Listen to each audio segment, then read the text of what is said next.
আমাদের উপদেষ্টা মণ্ডলীর একমাত্র সাকিব খান আসিফ মাহমুদ সজীব ভুঁইয়া।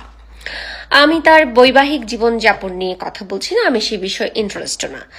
আমি কথা বলতে চাই যে ছেলেটি গত 15-20 মাস আগেও নুন আনতে পান্তা ফুরাই টাইপ একটা ছেলে ছিল, সেই ছেলেটা হঠাৎ করে মন্ত্রিত্ব লাভ করলো। তারপরে সেই ছেলেটা ঢাকার 10 আসন থেকে ইলেকশন করতে চাইলো। তারপরে সেই ছেলেটা এখন মেয়র ইলেকশন করার জন্য পায়তারা করছে। আমার প্রশ্ন হচ্ছে, আমি যখন এনসিপিতে ছিলাম তখন শুধুমাত্র সিঙ্গাপুর অ্যাকাউন্টের কথা জানতাম।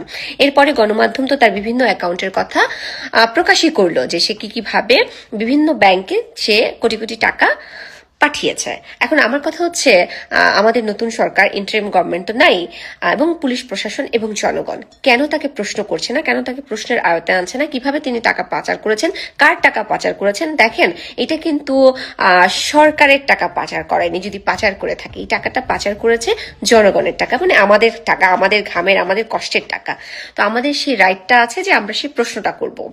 একজন জুলাই যোদ্ধা বা একজন ছাত্র, সে 15-20 মাসে কিভাবে এরকম কোটি কোটি টাকার মালিক হয়ে যায়, এবং এত পাওয়ার, এত কিছু সে কিভাবে লাভ করে?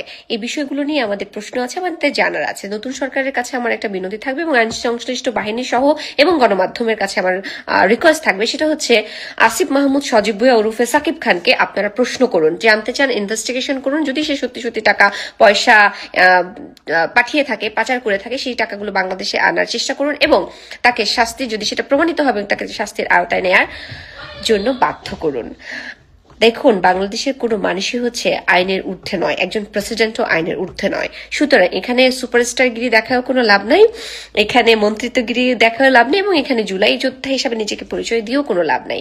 সুতরাং সবাইকে আইনের আওতায় আনতে হবে, এবং